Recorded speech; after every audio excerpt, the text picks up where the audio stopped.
Hi, నేను doctor KS Gopal దత్త, consultant endocrinologist.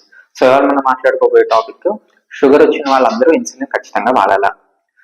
Sugar వచ్చినప్పుడు మనకి టైప్ 1 డయాబెటీస్ కానీ, ప్యాంక్రియాస్ డ్యామేజ్ అయిన డయాబెటీస్ కానీ ఉంటే మనకి సహజంగా బాడీలో ఇన్సులిన్ అనేది ఉండదు. సో ఆ టైంలో ఏ రకమైన మందులు పనిచేయవు. ఎందుకంటే మందులు మనకి సహజంగా ఉన్న ఇన్సులిన్ పెంచడం కానీ, ఇన్సులిన్ బాగా పనిచేసేలా చేయడం కానీ చేస్తాయి. సో ఈ కేసెస్లో ఖచ్చితంగా ఇన్సులిన్ వాడాలి.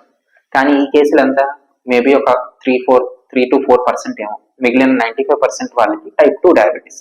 సో యూజువల్ గా వాళ్ళందరికీ టాబ్లెట్లతో మంచి కంట్రోల్లో ఉంటుంది. అయితే ఈ టైప్ 2 డయాబెటీస్ లో కొంతమంది స్టార్టింగ్ లో బాగా హై షుగర్స్ తో వస్తారు.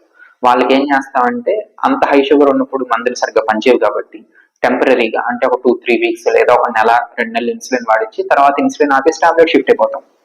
కొన్నిసార్లు మనకి టైప్ 2 డయాబెటీస్ 20-25 ఇయర్స్ అయిన తర్వాత బాడీలో ఇన్సులిన్ లెవెల్స్ బాగా తగ్గిపోతాయి. ఆ టైంలో మళ్ళీ ఖచ్చితంగా టాబ్లెట్స్ తో పాటు చిన్న డోస్ ఇన్సులిన్ అనేది వాడాల్సి రావచ్చు. అయితే ఇప్పుడు మనకి బాడీలో ఇన్సులిన్ లెవెల్స్ ఎలా ఉన్నాయని తెలుసుకుంటాం ఎలా అంటే సి పెప్టైడ్ అనే టెస్ట్ ద్వారా మీ డాక్టర్ గుర్తించి దాన్ని బట్టి ఇన్సులిన్ ఎలా వాడాలి, ఎంత వాడాలి, ఒకసారి 2 సార్లు అనేది చూస్తారు.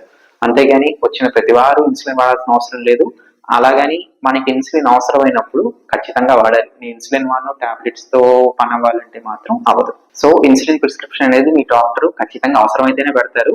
నేను ఇన్సులిన్ వాడాలా అని చింతించకండి, అది అవసరం కాబట్టి పెడతారు వాళ్ళు. మీరు మీ డాక్టర్ ఎలా చెప్తే అలా షుగర్ కి అనే ట్రీట్మెంట్ తీసుకోవాలి.